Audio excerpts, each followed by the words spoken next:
And everything that's happening in the New Sounds empire, just go to newsounds.org and follow us on social media. All of the icons are in the top right corner of the page.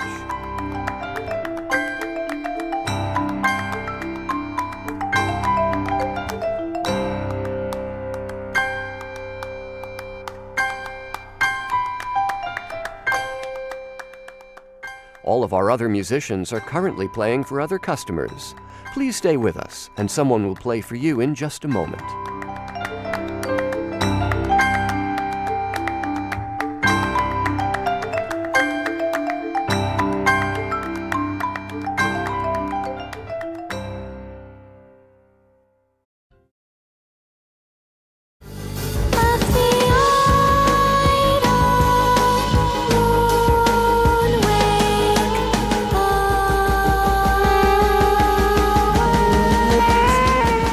From newsounds.org, it's time for another of our live in-studio performances in the series we call the Soundcheck Podcast, streaming live on Facebook and YouTube.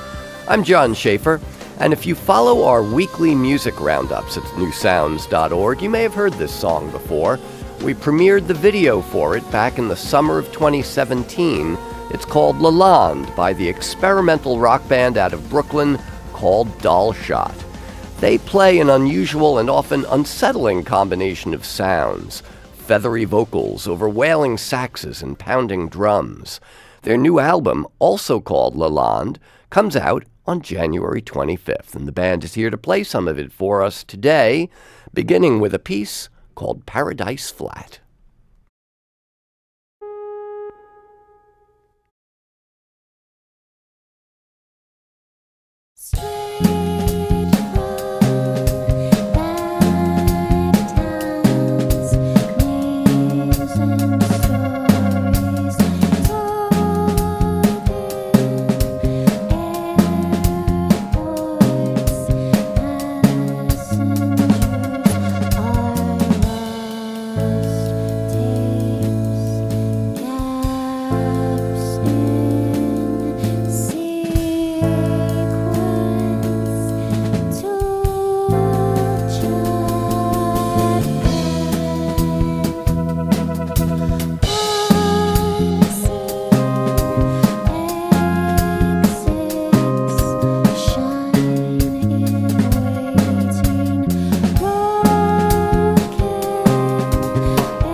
That is Dollshot, live in our studio with a piece called Paradise Flat.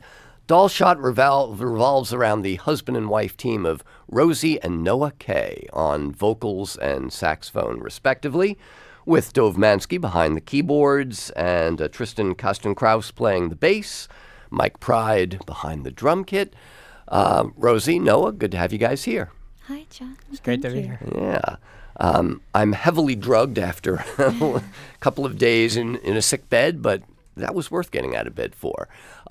Rosie, there were so many layers of tension in this music. I mean, between the sound of your voice and the sound of the band, and also between the texture of the voice and often the lyrics, because the sound of the voice suggests one thing, and the lyrics and often the music are suggesting quite another. Where does that tension come from for you guys? I feel it as tension, but also a point of suspension that's just necessary in the circumstances of being. And musically, it's because I love this. I love to be close, but also the energy and chaos of what the music is. I don't want it to be anything but totally free, and so it's finding that uncomfortable comfort. Yeah. Yeah. So when you guys started making music together, had you explored this kind of territory before, or was it the coming together of your respective instruments and sounds that set you on this direction? We had started collaborating when we met at New England Conservatory, playing music, and it ended up quickly becoming breaking apart art songs by composers that we liked and seeing how we could deconstruct them. Mm-hmm. And from there, really developing new music that was about this contrast between Noah's saxophone and my singing. Yeah, I come from a background of free jazz and Mhm. also rock and classical music. So I was when I heard Rosie's voice the first time, I was like, wow, it's an angel. And I was really interested in the idea of this angelic voice with this sort of corrupting, dark, chaotic music surrounding it. Yeah. I mean, this would never be mistaken for a shoegaze band, but, bands like My Bloody Valentine, Yeah. that idea of the ethereal voice surrounded by a din, of chaos, of distorted guitars and stuff. That's a really interesting concept that they did very well, and that you guys are coming at it from a very different angle, it seems. So, now, the album Lalonde, I mentioned in introducing you guys that we debuted the video for the title track. That was a while ago now. It was like I know, July yeah. of 2017. The album is just coming out in January of 2019. So this has been a long process for you guys, right? Yeah. Why? We were really excited to do more music videos before the album came out and to work with people that sort of to collaborate on video and music together. And so we took some time to work on that. We made a couple videos in the meantime. So there is a cinematic quality to a lot of the music, and the title track Lalonde has a very cinematic video to it. Do you see Lalonde as kind of a concept album? Does something hold all of these songs together? I think it ended up, and one of the reasons it did take so long and develop, and even over the past year has taken a more solid form, is because it feels like a real world. And so assembling, we had the music, but then the visual elements of that, which are pretty strong. I mean, the lawn specifically refers to that liminal time of day where it's still night, but it's also morning. And if you're alone somewhere, how alone are you? And things like that. Yeah. Well, I mean, that halfway state is a great metaphor for the music this band makes. Not full-on rock, not full-on contemporary classical, but clearly with a foot in many different worlds. In terms of the title, Lalonde, does that have a specific resonance? It came from Clarice Lispector's book, Near to the Wild Heart.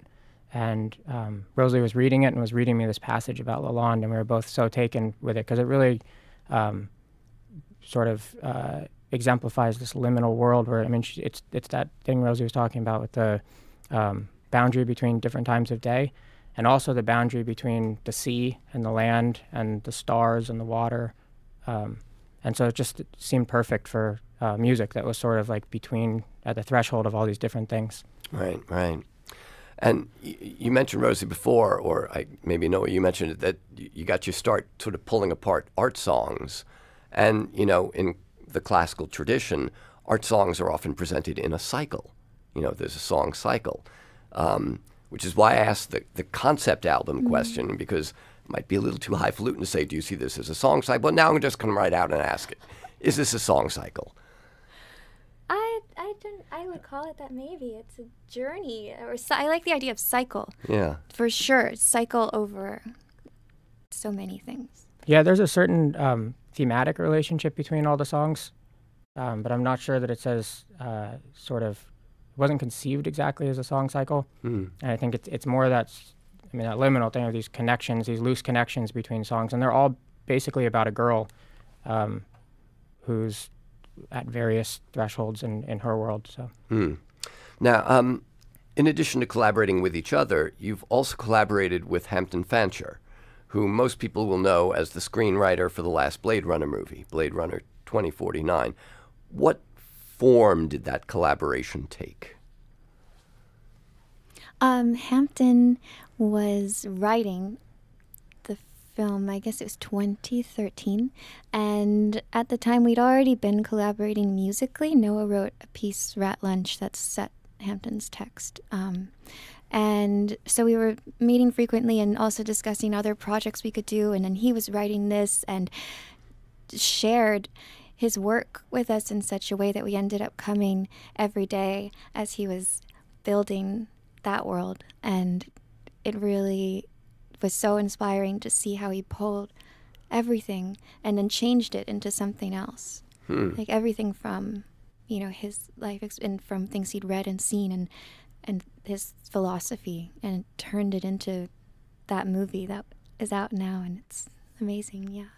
So while he was writing the film, you were kind of privy to the process and, yeah, and we were drawing with him. Inspiration from that? Yeah, we'd go to his house every day for, 5 days a week or something for a number of hours, and he would show us the latest pages that he had written and sort of bounce stuff off and try things out and refine things as we gave feedback. And for us, it was like hugely inspirational musically. And, Hampton ended up contributing lyrics to one of the songs on the record. And Which one? Circulate Stop, it's called. Okay, the one with the spoken text. Yeah, so that's Hampton's writing. And then we're collaborating on an opera now, which also came out of that process. He wrote a libretto, 3-act opera, which is also very cool. About what? It's sort of it's a sci-fi, kind of a parallel universe to Blade Runner a little bit, but he was excited to do something more far out, and it's very philosophical and interesting, and yeah, it's stark and dangerous, kind of. Yeah. It's a young woman who's contending with her maker, is kind of the. So he wrote the libretto. You wrote the music. Yeah, I'm working on the music now. And Rosie, will you be? She's the heroine, Clementine. Yeah. Yeah. And it won't be your first role as an opera singer, will it? No. Although that's only something recent that I was able to do Yun's opera, Angel's Bone. Right, for which she won the Pulitzer Prize. Yeah, and it's such a staggering piece. And it was a very immersive and emotional experience. And it was interesting to bring it somewhere else. Now, did she want you to sing the way you sing with Dollshot, or did she want more of the trained voice when she pulled you into that project? It's so fun. It's amazing that they saw and thought, oh, you should do that, because it's screaming free punk, hard, wild, and the opposite in many ways of Dollshot. Okay. Yeah, but I'm more tempted now to start going that way. All right. So that'll bring you closer to the band sound, so to speak. Yeah, I'm going to be louder than Mike. Dollshot is the band. They're playing live for us here on this edition of the Soundcheck podcast. Let's hear another song from the forthcoming record, Lalonde, which is out on January 25th. You want to do Swan Gone? All right, here's Dollshot.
Swan Gone is the name of the song from the band Dollshot, playing live for us on this edition of the Soundcheck podcast from newsounds.org. And that from the forthcoming record, Lalonde, which, Rosie, this will be the second record, right? Yes, that's correct. The first one, though, was a few years ago. It was 2011. Yeah. And was mostly this idea of deconstructing art songs, right? So are you now constructing art songs? Are these through composed pieces that, have scores, or is there room for improvisation in them? Yeah, well, actually, Noah, you know. Yeah, a number of them are through composed, and some of them have more room. There, we sort of played with various models of it. That one, Circulate Stop, has lots of room. Yeah, it depends kind of on the piece. Mm-hmm. Yeah.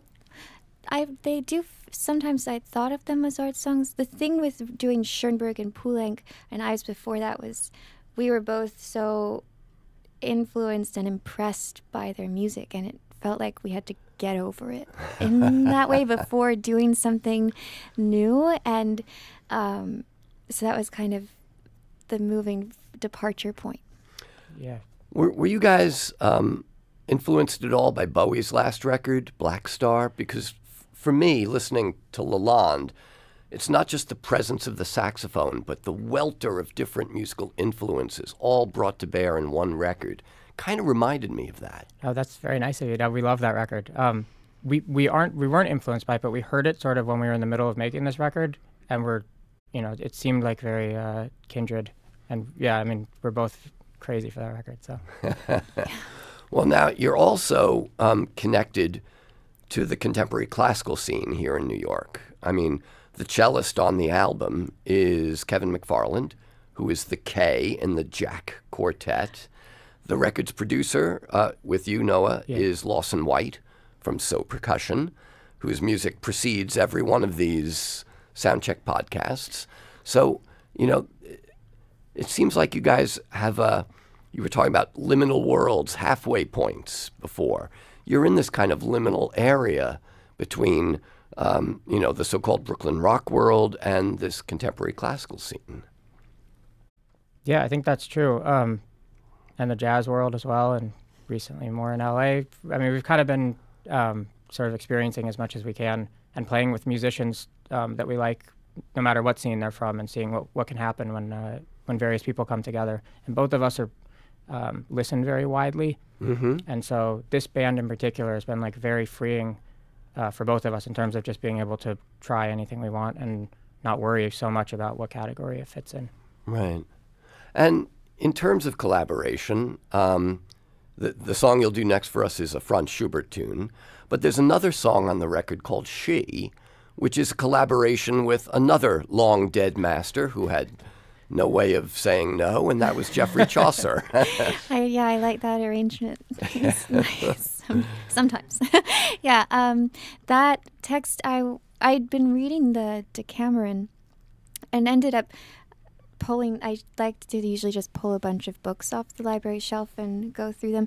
And so I came across Chaucer and kind of flipped open to this prayer to Diana from The Knight's Tale. And the words were so striking, the yearning to be completely unbound, unyoked, I guess is what they would say. Not the yokes of these societal institutions. The yokes of motherhood and wifedom or whatever. Yeah, the dumbs.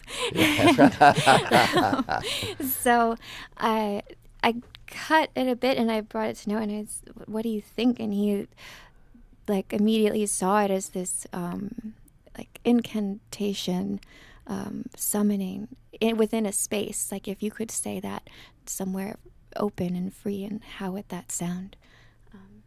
Yeah, it was very the sort of the drama and the way that it progressed. Just in the prayer, the text, the young woman starts off nervous and becomes more and more sure of herself and confident, and that was really fun to try to illustrate musically.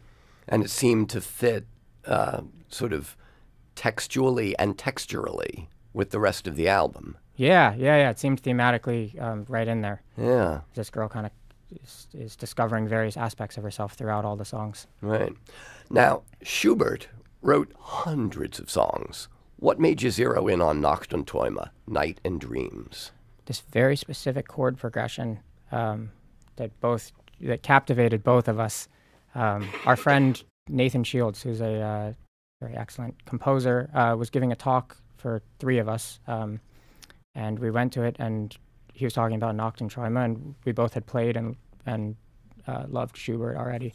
But there's this very particular chord progression of B major to G major in this, where the song just opens up, in the middle, and it kind of becomes a recurring thematic component of the song. And it's just like it's you know, it's kind of hallmark Schubert, modal borrowing. He's in major, and all of a sudden there's this beautiful thing from minor that just like is weightless and incredible. So we were both. I was really those chords. Yeah, it becomes like untethered all of a sudden, and then it's really nice. And it's the last song on the record as the girl sort of becomes untethered and floats off. So yeah, it seemed fitting. It's a wonderful way to end the record. You want to play it for us? Dollshot is the band. Lalonde is the record. It comes out on January 25th. We're hearing some excerpts from it played by the band live on this edition of the Soundcheck Podcast.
It's a beautiful song. It was almost 200 years ago when it was written by Franz Schubert and still is in this version by Dollshot.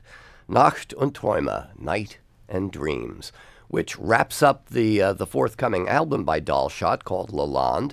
It's an appropriate conclusion because the album has a very noirish sound and is full of this kind of dreamlike imagery, as you've been talking about, this liminal halfway state.